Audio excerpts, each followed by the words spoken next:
He strolled through the park unnoticed. A short, middle-aged man with thinning blonde hair and no distinguishing features.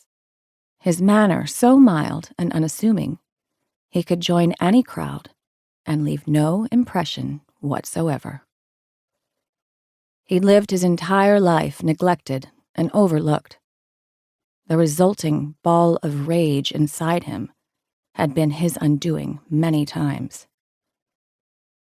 Not this time.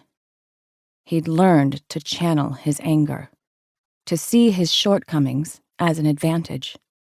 He was every man, your helpful next-door neighbor, the quiet man you always spoke to on the street, your dependable shopkeeper or grocer or delivery man, the man who always sat on the middle pew of the church, his dedication on full display.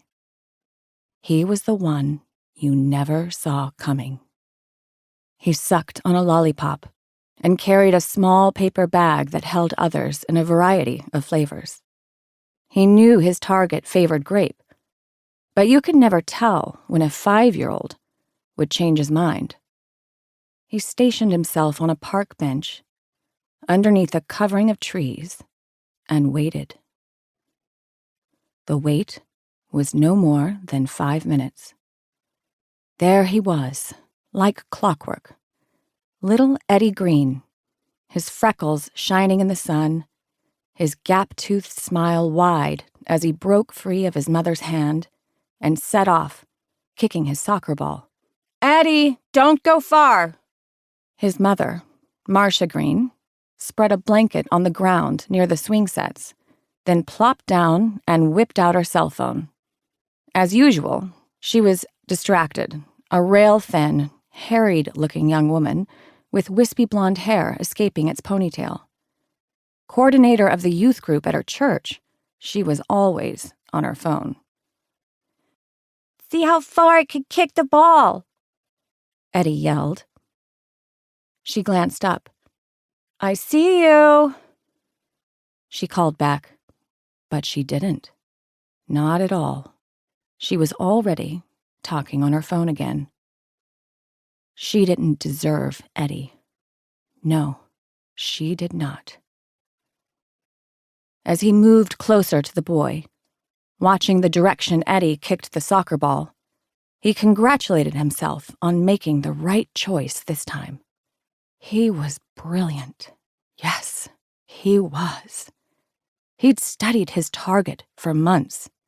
He knew everything about Eddie Green and his family, their routine, their habits, and most of all, their vulnerabilities. Eddie drew back a sturdy leg and kicked the ball into the trees. Perfect. He didn't have to count on Marcia Green's lack of attention. The ball rolled to a stop 2 feet from where he was standing.